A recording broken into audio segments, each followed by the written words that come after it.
Dear friends, another talk, and now I'm back to wisdom training, and I will talk about emotions, their origin, their consequences, and of course, how we can deal with them in the way which is at least non-negative. So, unquestionably, emotions are very energetic thoughts, very energetic. They could be very, it's not precise, they could be more or less energetic, but they are more energetic than generally thoughts are. The reason for that is usually fairly simple. They emerge when one of our deeply rooted beliefs, opinions, views, whatever you like to call them, encounter situation which is very often does not confirm or very well confirmed, which is unfortunately not as rare.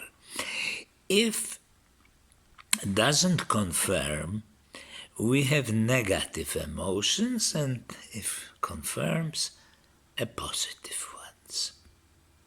That's very simple, but let's go into more details and talk about the most common emotions. Well, these days, probably the most common emotion, very visible and clear, is irritation and anger. Well, we can't list reasons why it emerges, but clearly we believe in something and we read something which is too contrary to what we want to be, or we hear it, or we think about it, dig out from memory something, and get angry, at least irritated. Why I'm bringing anger in the forefront? Because of the consequences. The consequences could be dangerous. We got, let's say, for example, it's just for example, we have conversation with somebody, exchange opinions, this, that, everything's to be cool and entertaining. Not that I'm saying it's so, being entertained so good, but I'm saying, well, it goes on, and suddenly we or the other party presses some button which creates in us an outburst of anger. Well, consequences could be that the friendship with somebody is broken because this person responded, etc., etc., etc. And here we are. Okay? The same happens in writing, particularly now. We read something, we get an email, we read some messages, we read something on Facebook and react, respond, and again, here we have the same situation. It is very common, it becomes, because we are fed with lots of opinions, and some we identify ourselves with, and they are strong, and they are really give us the identity. I am pro this or contra that, etc. I think that you exactly know what I am talking. Another very commonly strong emotion, which is usually not considered very much emotion, is to acquire something, usually material. We decided to buy a new table, let's say table. So we start discussing, if it is a family, what kind of table, and search for this table. We completely ignore the fact, is this table really necessary? And it becomes this whole wanting to acquire the table is an obsession. I use table because we rarely buy tables. Most often, some people buy cosmetics, buy millions of electronic gadgets. Their number grows and grows, and we are sucked in, and we want to possess. Sorry, the phone slipped, but hopefully will behave now well. It's less clear possession of some views. We don't particularly want to possess. We possess them by this or the other situation. But on the other hand, people want to possess some degree in education, believing that that will make their life good. They want to possess affection of other person, etc. It is not as energetic as anger and irritation, but it is more all-pervasive.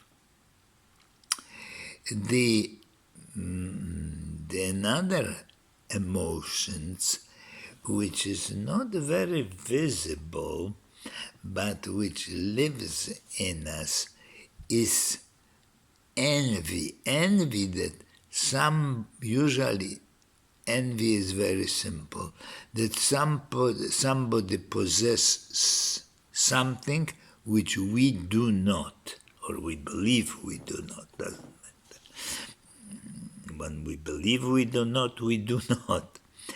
It could be a material object, and it could be, somebody possess extremely handsome and nice husband, and my husband, well, I don't have a husband, I have a wife, but I am using it.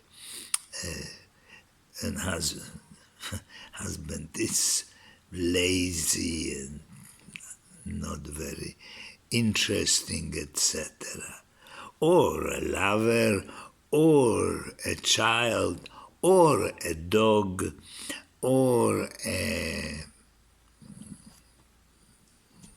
things, and we don't have it. And it makes us feeling we want to justify it, that it is not so bad, etc. Nevertheless, it's there.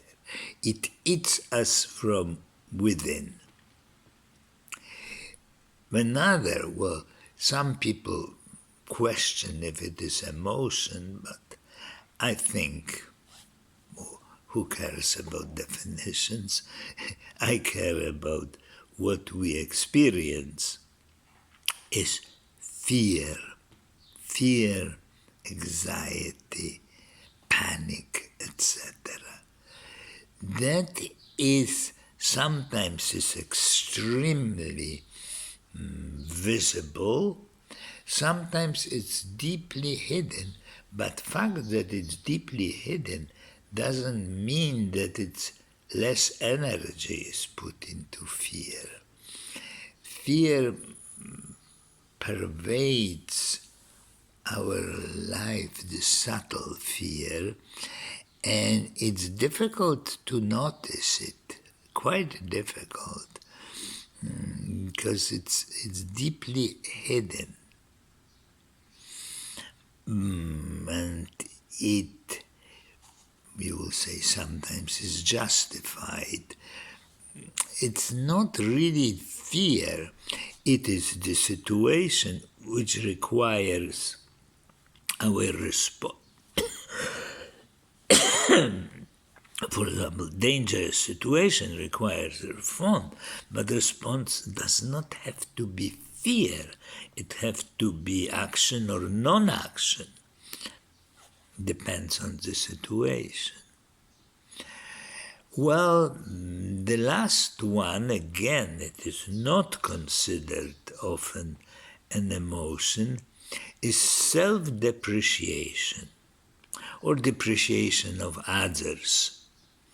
Self-others, it's pretty symmetric. We have no confidence in ourselves. We don't believe it, and we desperately search for confirmation from external world, or we want to rely on some form of authority, of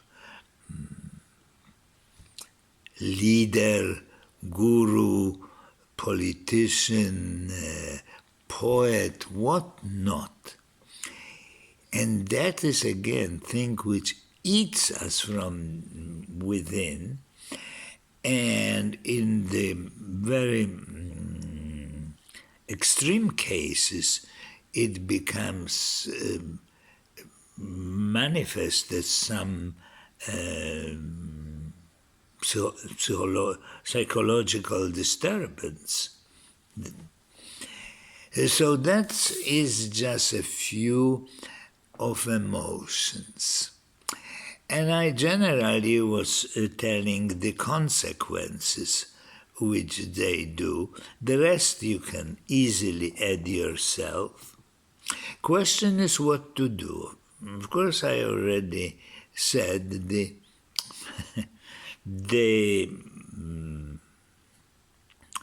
it's a pretty, universal in this approach, is to, once we realize that we become enslaved by this emotion, return to resting of your mind. It may be excruciatingly difficult because, particularly in interactions, we just want to respond. It is impossible. We feel that we are, for example, unjustly accused. We want to prove that we are not unjustly accused. So how can we just rest? Well, we can. It is the question of doing it in every situation and not get disheartened that it doesn't work. Just do it, and once it works, we become really surprised what are the result. We rest our mind, and this resting is intense. It is this intense, powerful relief, colored sometimes with joy. If we are capable of drop the pleasurable emotion, it's colored by joy. Let's put it that way. It is also joy when we are dropping the negative emotion, but it's difficult to notice because we are driven to continue. It is the inertia of these emotions which wants to reoccur, and very often reoccur. And it's not a problem. It's simply we do it again. And I can assure you that after a few times of this recurrence, they become milder and milder, and eventually they cease. It's a question of discipline to do it, and that I can't help you. It's up to you, my friends. So, I talked about emotions earlier, but I decided that it is such an important subject that it's worth to dedicate to it this whole talk. So it is everything for today, and goodbye. Have a nice day.